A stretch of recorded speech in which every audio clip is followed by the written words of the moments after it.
Don't forget to like and subscribe. Hello there. All right. This was highly recommended to me. Tata's Business Empire by Filmy Cut. The Filmy Cut? Yeah. This is basically because I did the trailer reaction for Thankum Success. And what I'm gathering is that's a story based off this business empire, the one who basically saw an opportunity and ran with it. Those are always interesting stories. Someone who sees an opportunity, even though no one else, because that's what I hope the movie's about now, where no one else sees the possibilities, and he does and goes for it, and literally is one of the rulers of the world, as it were. But let me get right into it.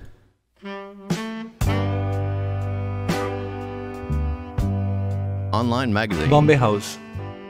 This is a simple looking head office of the Tata Group in Mumbai, India.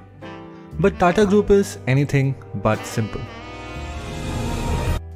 Started as a small trading company by Jamshedji Tata in 1868, Tata Group now has more employees than Toyota, Coke, Facebook, Microsoft, and Google combined. It now operates in over 100. Well, that kind of makes sense because Google, Facebook, Microsoft, Amazon, all those big tech companies, especially those who are located in the US, have to fire tons of people because they overinflated themselves. Of course, it depends on when this was made. But yeah, they just went through a massive firing spree in all those big corporate tech companies, yeah, here in the States, because they hired too many people after COVID, during COVID, because they thought it was going to be needed, and then after the fact, just like, oh, everything's pretty much going back to normal. So 100 countries. So let's tighten our seatbelts and take a world tour to witness the remarkable business empire of Tata Group. Our first stop is not. This kind of reminds me of the CCP's Transcent. Yeah, they're mogul, not tech, whatever the empire they have, which basically owns every sports team, news organization in the world. North America. Here Tata Group owns the luxury hotel Taj Campton Palace in San Francisco, Ooh, Taj I've Boston, seen that. and one of the world's finest, and New York's iconic hotel, The Pier. Tata's Tetley Tea is the second largest tea company in US and largest in Canada. They also own popular brands like Good Earth and America's third largest coffee company, 8 O'Clock Coffee. Tata's IT service company, TCS, operates.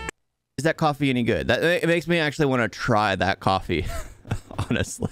24 offices in North America, and while their animation and design lab, Tata Elixir, also operates in 8+ locations in the region. In manufacturing sector, the group operates a soda ash mining company in Wyoming, iron ore mining company in Quebec, Canada, steel manufacturing facilities in Ohio and Pennsylvania, and also a coffee production plant. In all, Tata Group employs over 20,000 people in North America, about 3 times more than how many people Microsoft employs in India. Now let's travel to South America. Well, that's of course, because America doesn't like to employ people. Let's just face it. They just don't. You get a foreign nation coming into America, making a company that's successful, and they hire more Americans than an American company will. Yeah, it just makes sense. TCS employs more than 8,000 people in 8 countries in South America. The group is also an investor in the first submarine fiber cable network between US and Brazil. Tata also owns world's largest subsea fiber cable network. Today, 25% of world's internet routes travel over Tata's subsea networks. From South America, let's travel to Africa and land in the port city of South Africa, Cape Town. Here, Tata Group owns the historic luxury hotel Taj Cape Town. In nearby Zambia, they own Taj Pamodzi, one of the most luxurious hotels of the country. Tatas also operate 2 wind farms in South Africa and a hydroelectric power project in Zambia. The group also owns Jokels, South Africa's 3rd largest tea company. Tata trucks and buses are one of the top sellers in Zambia, South Africa, and Kenya. In manufacturing sector, Tata owns a chemical plant in Magadi, Kenya, which is Africa's largest soda ash manufacturer, commercial vehicle assembly plant, and a steel plant in South Africa, and finally a manufacturing and a power plant in Mozambique. They have their From hands in Mozambique, everything. we will move to London, Buckingham Palace, Queen's official residence. Close to the palace, Tatas own the luxurious Taj 51 Buckingham Gate Suites. The hotel also has the... My real question is, are they offering something that is needed? Which it seems like they are. It seems like they're creating jobs in locations that need jobs. It seems like they're giving people, they're providing a service to those areas that require it. Waters, dams, like dam brings clean water, so it's smart to always have dams in areas where there's droughts. And I live in California. It's always droughts. One of the biggest issues we've had for years is they refuse to build dams. We always get droughts, except for this year because it's raining like crazy. But we're still going to be in a drought because there's no way to store all this water. All the dams we do have overflown. So are they providing something that's useful for the people there? If they are, then it's a good company at that point. It's not, sure, they're always looking out for their bottom line first and foremost, because what company doesn't? They're always wanting to make sure they're making money. You're not a company if you're not making money and not focused on making money. So I'm curious on if there's like any red flags that say, oh, this is not a decent company. World's first Jaguar suite for all the Jaguar lovers. Nearby, the St. James Court Hotel is also owned by the group. Tata's Tetley is the largest tea company in the UK.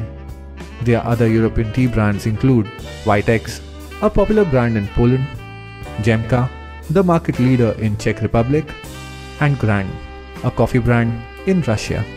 Tata Steel is one of Europe's largest steel maker, and TCS has been awarded as the best employer in Europe. Jaguar Land Rover is also owned by Tatas and is the largest manufacturer of premium vehicles in Britain. The group also operates design centers in London and Paris. I wanted a Land Rover. I want one. It's a nice type of SUV, a small SUV. Of course, the type of vehicle I do want, I'm not allowed to get because apparently it's not something people like, but it's a great utility van. But whatever, it's neither here nor there. Yeah, I like those types. Of course, there would be also a Jeep that I'd like, or the Mercedes, which I could never afford. But still, I like the look of it.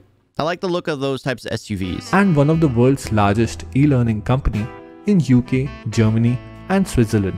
Tata employs around 60,000 people in Europe and is also UK's biggest industrial employer. To end it all, Tatas also own a relatively small company called British Salt in the UK. An Indian company owns British Salt. Quite ironic if one remembers Gandhi's Salt March carried out against the British Raj only 88 years ago. Now let's travel all the way to Sydney, Australia. Here in Sydney, TCS began its first operations in Australia, and now the company operates across Australia and New Zealand with over 10,000 employees and clients like Qantas, Telstra, and Commonwealth Bank. Tatas also own popular Australian coffee machine brand MAP and operate data centers across Australia through their partnership with NextDC. The group also holds stake in Scarborough Downs coal project in Queensland, Australia. 5% stake. Finally, we have reached Asia. Let's start in the desert sands of the Middle East. Tata's Range Rover is one of the most sought after four-wheel drives in the region. When I lived in Tata Alaska, that's Motors exactly is what I wanted. also a leader in the medium Never got one, and heavy but- commercial vehicle segment in GCC countries. while TCS has multiple offices in the Middle East, including an all-women IT services center in Riyadh, Saudi Arabia. The group also owns Titan watches, a leading brand in Oman and Bahrain. They also own logistics company in UAE and the luxurious city hotel Taj Dubai near popular landmarks like Palm Jumeirah. Finally, Voltas, Tata's leading air conditioning brand, has completed major mechanical and air conditioning projects that include Burj Khalifa, Dubai, international airports in UAE and Bahrain, Ferrari Experience, and F1 racetrack in Abu Dhabi. Southeast Asia. From deserts of UAE, we will move to South Korea. Here, Tata owns South Korea's second largest heavy commercial vehicle manufacturer, Tata Daewoo. In Singapore, Tata's steel plant is the largest single cut and bent steel operations worldwide, while the group is also the largest producer of long steel products in Thailand. Tatas also own stake in oil and gas blocks and coal reserves in Indonesia and are developing power generation projects in Myanmar and Vietnam, and even operate a life sciences research company and own plantations in Singapore and Indonesia. Even Tata's Voltas has executed engineering projects like New Hong Kong International Airport and Cyberport Business Park in Hong Kong, China. Here, TCS has 6 global delivery centers, Tata's own 2 rolling mills, a refractories factory, an auto parts factory, green tea manufacturing plant, and also have a Jaguar Land Rover assembly plant. Everywhere. They have them everywhere. We have reached South Asia, the beautiful and scenic Maldives. Here we will find the lush Taj Coral Reef with white sands and scenic view. Moving ahead to Sri Lanka, Taj owns the picturesque Taj Bentota and 2 more hotels in Colombo. Tatas also provide telecommunication services in Nepal and Sri Lanka and have even deployed a hydro project in Bhutan. After our long world tour, we have finally reached India. Here, TCS is the largest Indian company. TCS becomes the first Indian company to hit $100 billion in market cap. Tata Motors is a leader in commercial vehicles segment. Titan Company is India's largest manufacturer of branded watches. Tatas also run largest jewelry store chain Tanishq, while their Tata Power is India's largest integrated power company. Tatas also own steel plant. Okay, so one of the red flags I see here is the fact that they're so on top of everything. Are they starting to beat out other competitors? Other small little market people who are trying to, make a living for themselves? That is always the issue when it comes to, well, they're more than just a monopoly. They are not targeting one market. They are targeting all markets. Like Facebook itself is a monopoly because it's targeted on all social media. It basically owns the majority of social media. But this right here, they're targeting everything. And are they trying to beat out other companies, or are they offering them a small penny to join the fold? Like, oh, you're creating this type of vehicle, let's buy out your factory. They don't strong arm them. They're actually, polite about it. They offer them enough, and then it's just like, we'll keep you on as like the leader of this branch. Or they build a whole new facility, or do they build a whole new facility and basically force that small little retailer out of business? That's one thing I'm curious about, because when it comes to something like this, there's always, it sounds too good to be all good, if that makes any sense. Tea plantations, automobile manufacturing units, chemical factories, and even own mobile networks and DTH company Tata Sky. Not only that, they operate airline Vistara and also manufacture defense helicopters and equipments. Even Starbucks in India is jointly owned by the Tatas. Tata has not only created a massive business empire, but also multiple social institutions like cancer treatment centers, mathematics and science research institutes, and also the first planned industrial city of India, Jamshedpur. 66% of the group's shares are held by a charity trust. across the world. The company has been involved in multiple social programs. Yeah, that's what I've been seeing. Tata is truly an incredible company and has traveled a long way from Mumbai to be now present all across the world. All I can say is, this is Tata's business empire. That is actually, it is funny how the next thing that pops up is the the CCP on the thing. Yeah, but yeah, it's just like it seems too good. There has to be some dirt in the water, but if there isn't, that's an amazing business model right there. They're always going to make money. They offer something. If you bring great changes like what they're doing, providing a better quality of life around the world to areas that don't have it. Benefit of that is they're basically integrating people to go into their work. They're creating more workers for themselves. They're creating the better brand you have, the more people are likely to use it. It's just the way it works. I like it. I like it. It seems like they're doing everything right. I noticed there's a part 2 to this. There might be. I'm not entirely sure. I'll have to check it out. But because this does say part 1. So I want to see it. I want to see if this was all the good stuff they do. And then, oh, this one's about the dirt. This is everything wrong they've done. But still, it seems like they're does the good.